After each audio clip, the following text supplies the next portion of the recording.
Good morning, Vinny. Thanks for joining me this morning Good morning, on Tom. this. Thanks for having me. Yeah, I appreciate you giving me some time and to the audience and other business owners on how things have been going. So, why don't you tell everybody a little bit about you and your business? Sure. So I am CEO and one of the founders of Cybersecurity Operations. We are a cybersecurity and compliance consulting organization. Work also as what we call an MSSP, a managed security services provider. Been around now for close to 7 years. Focusing on the US based organizations. We actually are doing work for some organizations outside the US now, but the core focus was inside the US. I apologize about that. I'll turn that off. Things have been growing fast. That security compliance business is in great need, as you're probably well aware of, with everybody getting breached and all the new regulations that have come out recently, keeping us going, keeping us up at night, and keeping us going on weekends also. Yeah, I can imagine. Yeah, okay. I think you and I talked earlier about those high rises in Stanford. They must. Everybody's logged into these huge companies, but so how long you've been in business? Just short of about 7 years now. 7 years. Okay. All right. We actually broke off from an organization that used to be an MSP, focused more on IT. And when this separation of services came about, like I said, 6, 7 years ago, where organizations are not able to, for compliance reasons, be able to use the same organizations to do their IT infrastructure and then do risk assessments, penetration testing. It's kind of like grading your own homework. So there's a big separation of services. We saw that and created a whole separate organization. Great, great. So, I mean, it's been all this craziness this year for everybody. Has it been a big impact on your business? And, the COVID-19, has that impacted your business much or? Yeah, it's actually impacted my business for us in a positive way, for my clients, not in a positive way. So with everybody working remotely these days, the number of breaches have gone up through the roof. Wow. A lot of organizations spent a lot of time and money to secure their infrastructure, but never foreseen the movement to the remote users working from home. So now you've got your base of employees working to a component that's not necessarily as secure as the office infrastructure. So we're seeing more and more breaches. We're dealing with more and more the payment of cryptocurrency for our clients to recover encryption keys, to recover from ransomware. Oh, wow. And it's so many organizations that, forever thought this will never happen to me. Nobody wants my data. And that's really not what it's about. They want to keep the data from you. They don't necessarily want your data. Wow. So it's been driving the number of instances up, and it's been driving the cost of each of those instances up through the roof. So yeah, we've been extremely busy, extremely busy. Is that on the user? I mean, somebody's work. I know my son works out of his apartment. Is that on their end, or are you protected on the server? How do you do that? Or do you have to protect it on both ends? You really have to protect it on both ends. And, depending on what type of controls are in place and how your users are accessing the data and systems that they currently do, there's a number of different things that really need to be put in place. For example, multi-factor authentication is something by now everybody should be using. Mm-hmm. And you'd be amazed how many organizations aren't. To me, multi-factor authentication is almost like having airbags in a car. It should be a given by now. But we come across more and more organizations that just haven't put that in place, and that's really opening themselves up for breach. Wow. Yeah. So there's been any actions that you've had to take with your business, or any kind of pivots that you've made? We're constantly evolving because that landscape is constantly evolving. The threat actors, as we refer to, basically criminal organizations that are trying to breach your infrastructure, they're constantly evolving. We see different tactics on a daily basis, so we have to adjust based on that. Not to mention just our number of employees and consultants that we need to have on board. That's constantly changing and growing. Certifications are constantly changing and growing. So we really have to keep up to date on all those, the new regulations, the new laws. So yeah, we're constantly having to change and update. Yeah. Now, are you people, I mean, working remotely is that, I guess that's no big deal for what you guys are doing. I mean, It's not. I mean, we had to do a lot of remote work prior, but I mean, we still got a number of individuals that show up at the offices. I, for one, go to the office almost every other day. So as long as we're not putting 50 people in an office at any one time, we're kind of putting a percentage.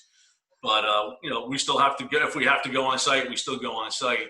The issue these days is we can go on site, but usually the customer's not there. So yeah, that's a good and point. in some cases, that actually works out better, to be honest with you. But Yeah. that's really the driving factor, is where the customer is. Okay. I mean, have you in your business, or I guess you see it more in your customers, like they've made pivots and mistakes that you've learned from, or things that you've tried that maybe you never thought would have worked before that are working? Once again, I mean, there's things that have worked in the past that don't necessarily work now. There's so many different malware and antivirus solutions out there. Some of them 2 years ago would have been, state of the art, and today they're not considered, the top. So you have to adjust.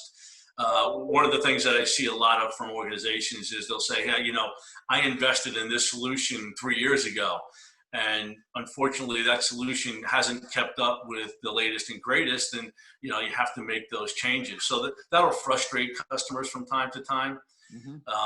The one thing I'm constantly telling my customer base is you really need to be on a regular basis assessing your risk and your vulnerability. You can't, it's not something you can do and be done with it. You don't put it in place and then think that you're covered for now on. It's really something you've got to maintain and you've got to adjust on a regular basis. Yeah. So who is your target, or who's your target audience? Who's your target market? Has it changed, or who are you, It's actually grown. So originally the target market was 3 verticals. It was higher education.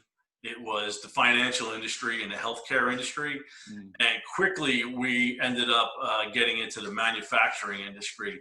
There's a lot going on with the governments, local governments and federal governments, that are requiring a lot of security and compliance to be put in place with their supply chain. DOD, Department of Defense, is another one that's got some heavy requirements. So that has really, that area has grown significantly. And the utility space also, we're doing a lot with them. So, when it comes to security and compliance, it really applies to just about every business. For example, every state now has a breach communication law. Basically says if this were to happen, you need to do X, Y, and Z. So every business needs to be compliant with something, and they have to have security controls in place. So the laws and the regulations differ from vertical to vertical, but the infrastructure and the tools are really the same. So for us, that doesn't matter. Some organizations will deal more with what we call personal identifiable information. Some are dealing more with personal health information or personal credit information, but in the end, it all needs to be protected. So we're really able to work with just about any business vertical. Gotcha. Okay. So it's just wide open. Because I remember on your presentation before, I had everybody needed to be compliant. Yeah, they really do. Yeah. Yeah. Somebody's got to be compliant with something. There's so many regulations out there right now. Yeah. So what would you give advice for business owners now? Whether, I always tell everybody's in survive, thrive, and grow mode. And it sounds like obviously you're in the grow side. What advice would you give other business owners out there? Well, I mean, if we're talking about from a security perspective, most of the business owners that I talk to that end up getting in trouble, they do it for a number of reasons. They firmly believe it's not going to happen to them, and that's not the case. You have to be proactive about it, and you have to assume, 70% of all businesses deal with some sort of breach. It could be something as little as spam. It could be, ransomware, but you're going to deal with something sooner or later. So it's really important to be proactive and to be vigilant and make sure you're being ahead of the curve. The other thing I tell all these organizations, and this is not something I sell, but you should really be looking into cyber insurance at this point. You get breached with ransomware, which is, like I said, one of the most growing trends out there. It can cost hundreds of thousands of dollars. And if you're not prepared for that, it could really put, if you're a mid-sized organization, it could put you out of business. Sure. Yeah, no, absolutely. And how is your team handling? And I know you're probably in the growth mode. Are they handling that?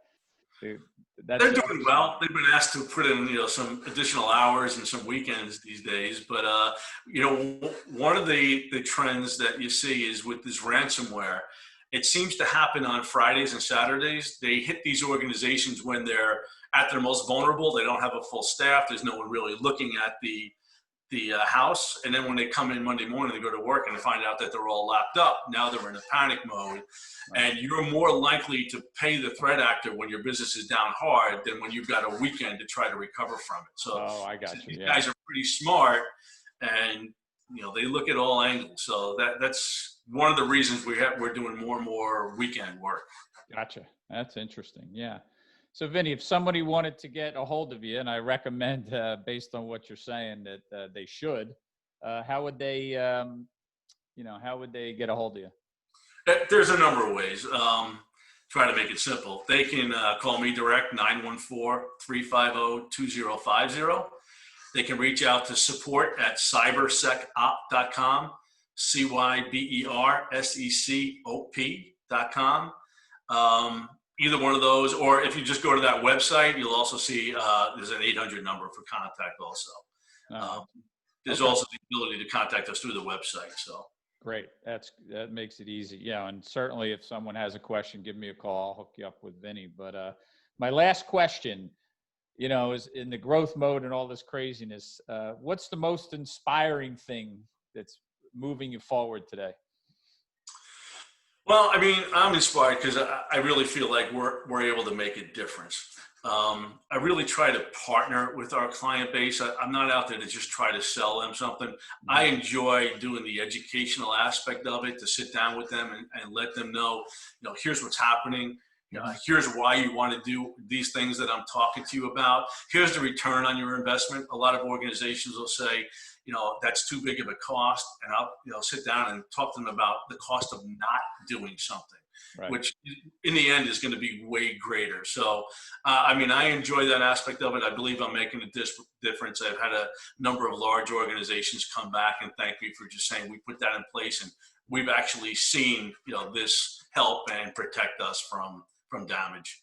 That's awesome. So, hey, Vinny, I really appreciate your time today. That was great info. And if anybody, listening to this, please contact Vinny if you have any questions. Thank you, Tom. Always appreciate Vinny, hopefully we get to hobnob in person soon. Let's do it. Let's grab a beer. You got it. All right. Thanks, Vin. Take care, Tom.